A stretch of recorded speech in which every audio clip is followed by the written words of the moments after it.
Bună ziua, dragii mei! Numele meu este Popescu Florin. În această după-amiază seară vom discuta despre deciziile lui Nicolae Dică conform presei în alcătuirea primului 11 pentru meciul de diseară cu Victoria Pârgen pentru preliminarele UEFA Champions League. Apropo, meciul e transmis la ProTV începând cu ora 20:30 în direct de pe Național Arena București. Conform presei din România, Nicolae Dică ar urma să trimită în teren următoarea formulă de echipă: Niță în poartă, Enache fundaș dreapta, Bălașa, Larie fundaș centrali, Moncilovici fundaș stânga, Pintili mijlocaș central, Ovidiu Popescu mijlocaș central,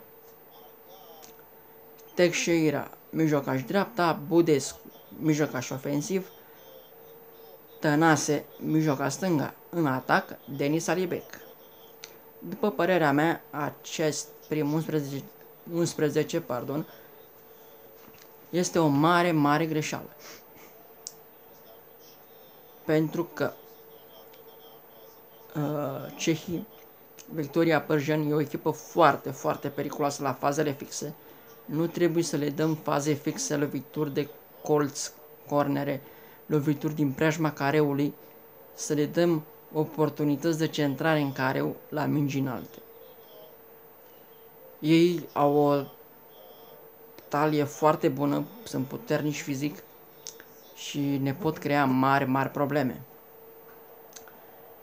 Eu am o părere puțin diferită de cea lui Nicolae Dică, pentru că eu așa văd un prim 11. Niță portar, fundaș dreapta Pleașcă, fundaș central Bălașa Mihai Pintili, fundaș stânga Junior Moraes, mijlocaș centrali Ovidiu Popescu Achim, mijlocaș stânga Florin Tănase, mijlocaș ofensiv Budescu Constantin, mijlocaș dreapta Gabriel Enache, în atac Denis Alibec.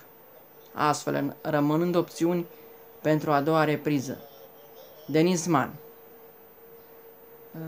Harlem Goere, atacant, Moncilovici, Filipe Teixeira, atât ca mijlocaș central, cât și mijlocaș de bandă, cât și mijlocaș ofensiv. Și consider că trioul Mihai Pintili, Ovidiu Popescu, Vlad Achim oferă o siguranță în centru mult mai mare ca cuplu Bălașa, Larie, Pintili, Ovidiu Popescu. Aceasta e părerea mea și doresc să aflu care e părerea voastră. Vă mulțumesc. Aștept mesaje.